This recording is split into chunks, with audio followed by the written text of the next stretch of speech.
Hey IT friends, it's me, Dean. Just coming at you from a different channel this time. Wanted to talk a little bit today about interruptive noise or sort of work interruptions and how that can affect your help desk and why maybe this is a bigger problem than you are giving it credit for currently. So if you own an MSP or you've ever worked at an MSP, you know that it's really important that our technicians enter time. It's largely how we bill and track pretty much how our business is doing, our profitability, our revenue, and support our clients.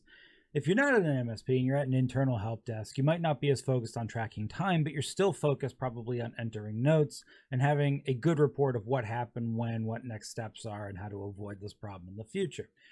And in both cases, I think we can agree that our employees do a better job of inputting that information accurately and actionably if they do it more or less in real time when it happened. And the longer and further away from real time we get, the closer we get to the end of the week, the less the quality is of that work. It's less complete. And just in general, we find that our technical employees, the gaps start opening up and everybody's less efficient.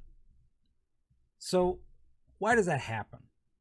Obviously, there's a variety of reasons why your team might not be entering stuff on time in real time. I did an MSP talk on this a couple months ago, which I'm sure you can Google and find.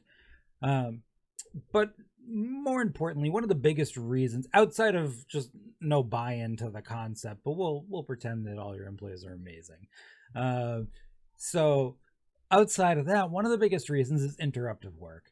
And what we found with a lot of studies that have been done on this subject is that generally speaking, it takes the average human somewhere around 20 to 23 minutes to properly refocus on what they were doing if they get interrupted from it in a substantial manner.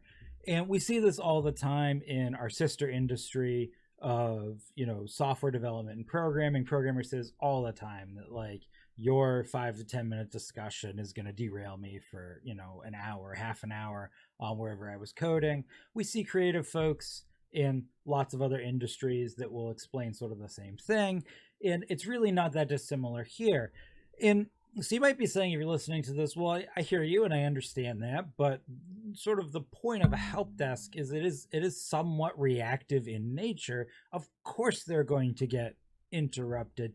Different types of issues come in during the day. We can't predict them all. Some of them have a higher priority. Sometimes they have to stop what they're doing and do other things. And you're right, they already have those stressors in place. So why are we making it worse? And what I'm talking about specifically here is the juxtaposition that we find that most MSP employees and internal help desk employees are in, where we expect them to be customer service liaisons and also working incidents, issues, and requests. And when one gets interrupted by doing the other, generally speaking, that gap of refocus, that 20 to 23 minute gap to refocus, that usually manifests as poor quality work output. So either a lapse in the level of the client experience or a lapse in the level and the quality of the note taking and time entry. And we don't want either one of those things. The simple and short answer is, simply drive your users to a method of communication that's more asynchronous and doesn't require interruptions, and reasonably set your SLAs in place so that folks understand that your team doesn't sit there at their beck and call waiting to answer. Thank you for coming to my video. And when you've mastered that with all your clients, I have a bridge I would like to sell you.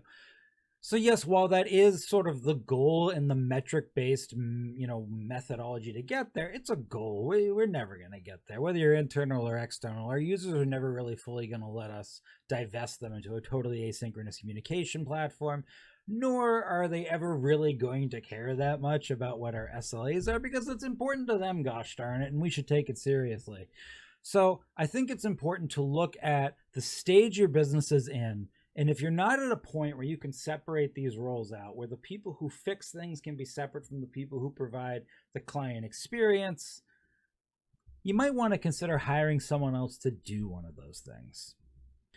And so that's where I think, and kind of where this whole video is going, I think it's really important to consider the idea of bringing on a vendor like Helpt. There are many that do this well that can take over a piece of that.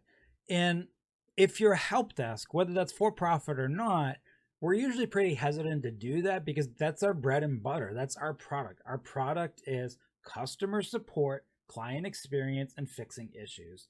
In outsourcing any of that, besides kind of feeling gross, it just feels like we're giving up a ton of control. And not everybody is ready to do that, and not everybody should be doing that, because a lot of help desks are barely hanging on with tribal knowledge and for damn sure shouldn't be outsourcing that. So I suggest that you start off easy and look at the most interruptive form of work, which is taking phone calls, because we can all agree phone calls are not asynchronous. I need to give 100% of my attention to the person I'm on the phone with, or you can tell. We've all been there. We've been on the phone with a call center and we have heard the agent go silent for 30 to 40 seconds. They're probably typing. We're aware they're probably typing, but all we hear is just a pause and it's silence because they can't think both things at the same time. They can't do hi at the same time they're trying to log their notes. It's a challenging modality to be in, especially when you have to flip-flop out of it all day between that, working tickets, going on site, doing maintenance, back to the phone, always gotta be on, gotta be smiling. Doesn't matter if the last ticket was bad. Next ticket, hello, over and over again. A lot of your staff aren't very good at that, and even if they are, they don't like doing it. So take just the piece about answering phones, pull it off their plate, outsource that to a vendor like Helpt. Let us handle the simplest part. Your staff focuses on the important part, which is then delivering that amazing client experience, resolving those issues, entering all their notes in real time in an accurate manner so you can have good billing and a good knowledge base, and let them really focus on delivering what you're best at. And the time and money you're going to free up when you do this, it's going to do a few things. So obviously, you're going to free up some resources by outsourcing this because you don't need to have as many or any in-house staff doing it. And if you're able to free up some money that way, I would spend it on, especially if you're an MSP, I would spend that on the one area you probably really need to spend it on, which is on sales and marketing, because new clients and new logos added to whatever your MSP platform is absolutely will solve a lot of problems, because that delicious revenue that comes in, we can use that to fix problems. And if you're an internal help desk, well, hopefully that can just help you be a little bit more efficient and improve the response time and the speed of your existing staff, maybe with slightly less staff, although I hate to suggest that you would use a solution like us to reduce humans. The other thing it's going to do for you is everybody who currently works for you, they're going to like working for you a lot better. And that's because when you look at a disc profile of what makes a really, really good help desk employee, generally, as I've mentioned in some of my videos on my other platform, generally a disc profile for that kind of employee, they're going to have a really high I above the line, which is going to be their desire to interact with other humans, and they're going to have high C or high S above the line. So they're going to be IC or IS. In most cases, you think that, okay, I have a high I employee, that I am going to have somebody that likes being interrupted by the phone.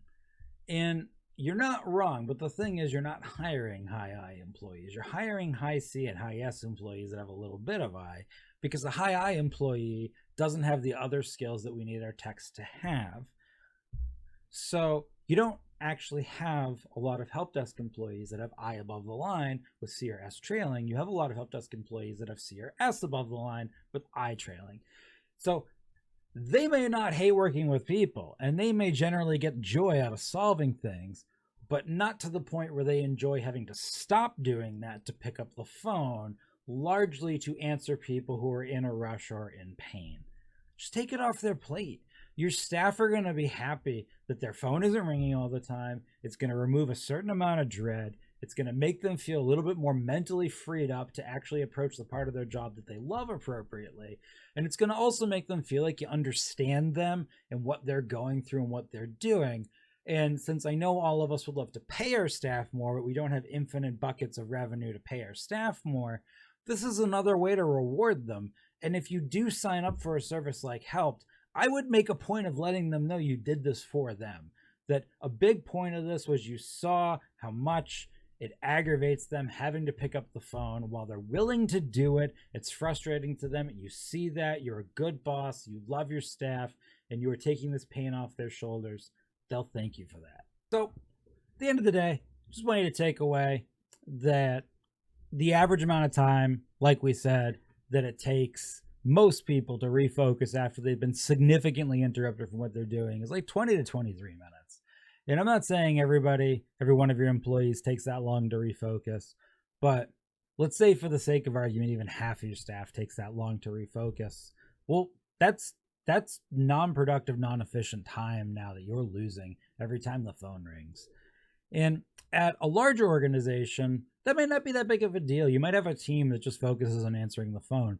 But at the smaller to medium-sized organization, you probably have people who are splitting responsibilities.